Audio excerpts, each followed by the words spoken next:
Last time ఇప్పుడున్న CM Amaravati అని ఒప్పుకున్నారు, మేము సపోర్ట్ చేస్తామని. బట్ వచ్చిన తర్వాత ఏమైందో మీకు తెలుసు, నాకే తెలుసు. నేనేం ఆయన తప్పు పట్టట్లేదు. బట్ ఏమంటే ఒకటి స్టేట్కి ఎవడన్నా వస్తే ఫస్ట్ క్యాపిటల్ చూస్తాడు. నీకు ఈ క్యాపిటల్ ఎక్కడుంది, ఇన్వెస్ట్మెంట్స్ అనేది ఎక్కడ పెడదాం. ఇప్పుడు సరే వైజాగ్ క్యాపిటల్ అంటున్నారు. సరే ఇప్పుడు మేము అనంతపూర్ డిస్ట్రిక్ట్ మాది. అనంతపూర్ నుంచి వైజాగ్కి వెళ్ళాలంటే మాకు 20 hours పడుతుంది, 22 hours పడుతుంది. మేము బెంగళూరు వెళ్ళిపోవచ్చు కదా, వైజాగ్ ఎందుకు, హాయిగా మేము బెంగళూరు వెళ్ళిపోవచ్చు కదా. ఇప్పుడు విజయవాడ లాస్ట్ టైం పెట్టారు. సో విజయవాడ అంటే లైక్ హైదరాబాద్ 12 hours మాకు, విజయవాడ 12 hours. ఓకే 12 hours అంటే జర్నీ చేయొచ్చు, క్యాపిటల్ యాక్సెసిబిలిటీలో ఉంటుంది. సో అదో పాయింట్ కన్సిడరేషన్ చేసుకోవాలి. ఇప్పుడు వైజాగ్ అంటే okay, but already Vizag developed city. అక్కడికి వెళ్ళి మనం ఇన్వెస్ట్మెంట్స్ పెట్టాలన్నా, ల్యాండ్స్ కొనాలన్నా, కొత్తగా ఏం చేయాలన్నా మనకు తెలియదు. సో బర్డన్ అయిపోతుంది, ఓవరాల్ కాస్ట్ ఎక్కువ. ఇప్పుడు పొల్యూషన్ ఎక్కువ ఉంది వైజాగ్లో, వాటర్ స్కేసిటీ ఉంది, చాలా ఇష్యూస్ ఉన్నాయి. సో నువ్వు పరిగెత్తుకుంటూ వెళ్ళి వైజాగ్ పెడతా అంటే కష్టం.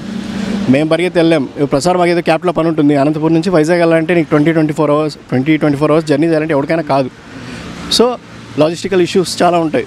సో ఒకటి తెలుసుకోవాలి. 3 capitals అంటున్నారు. భయ మన ఇండియా పెద్ద కంట్రీ భయ, మనకే 3 capitals లేవు, ఒకటే క్యాపిటల్ కదా. మన స్టేట్ ఎంత, మన కంట్రీ ఎంత, మన చాలు. ఫస్ట్ ఒకటి డెవలప్ చేస్తే మిగతా 2 capitals ఉంటే 3 చోట్ల డెవలప్మెంట్ అయ్యింది. అంటే భయ ఇప్పుడు ఫస్ట్ ఒక పిల్లాన్ని పెళ్లి చేసుకుందాం, దాన్ని సాటిస్ఫై చేసిన తర్వాత నీకు సత్తా ఉందంటే ఇంకో 2 చేసుకో, 3 చేసుకో. ఒకదాన్ని చేసుకుని నువ్వు సాటిస్ఫై చేయకుండా, అదే ఇంకా అసలు ఒకదాన్ని కూడా నువ్వు ఇది చేయకుండా మళ్ళీ 2 అంటే మామూలు జోక్గా చెప్తున్నా, సీరియస్ కాదు కానీ జరిగే చెప్తున్నా. సోను పెద్ద కెపాసిటీ ఉన్నాడు. క్యాపిటల్ సిటీలో అయితే మీరు డిసప్పాయింట్ అయ్యారంటారు. 5 yearsలో జగన్మోహన్ రెడ్డి గారి రూలింగ్ ఎట్లుంది, సంక్షేమ పథకాలు కావచ్చు ఆయన తీసుకొచ్చినవి అవన్నీ ఎట్లున్నాయి? అవన్నీ బాగానే ఉన్నాయి కదా, దాన్ని తప్పు పట్టట్లేదు. ఓకే దేర్ గుడ్, చేయాలి. నీ ప్లానింగ్ బాగుంది, అన్నీ బాగున్నాయి. బట్ ఏమంటే దానికి రెవెన్యూ ఎట్లా తెస్తావు.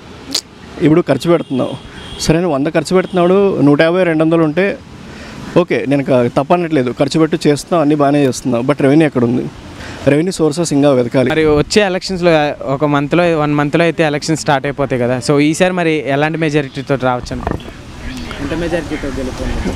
ఇంకా 2 months ఉందా, ఇంకా ఏం చెప్పలేము. 2 months ఏమన్నా కావచ్చు. అధికారంలోకి అయితే ఎవరు రావచ్చు అంటారు? ఇంకా 2 months ఉందన్నా, ఇప్పుడే చెప్పలేదు. ఇంకా 2 నెలలు. మరి అయితే ఇప్పుడు చంద్రబాబు నాయుడు గారు, పవన్ కళ్యాణ్ గారు కలిసి పోటీ చేస్తున్నారు కదా. సో ఎట్లుంది అది వాళ్ళ మధ్య? పోటీ చేస్తే మంచిది అంటారా, లేకుంటే ఎవరైనా సింగిల్గానే చేయాలి. సింగిల్గా చేస్తేనే, అలా అని కాదు, ఎవరికి వాళ్ళు తెలుస్తుంది. సింగిల్ చేస్తారు. పవన్ కళ్యాణ్ గారు మరి ఓడిపోవడం జరిగింది. ఈసారి బాపట్ల నుంచి పోటీ చేస్తున్నారు కదా. సో మరి ఈసారి అసెంబ్లీకి వెళ్తారంటారా? బాపట్ల నుంచి తెలియదు కానీ భీమవరం నుంచి పోటీ చేస్తే మాత్రం ఛాన్స్ ఉంది. భీమవరం నుంచి అయితే ఛాన్స్ ఉంది, ఛాన్స్ ఉంది.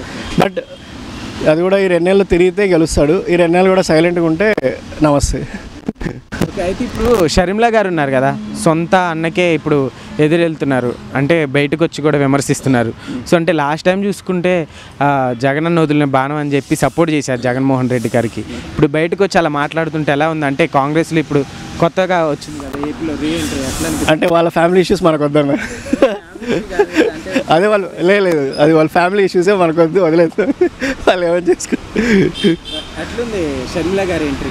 వాళ్ళు ఇప్పుడే కదా వచ్చా, 1 week కూడా కాలే అనుకుంటా సరిగ్గా.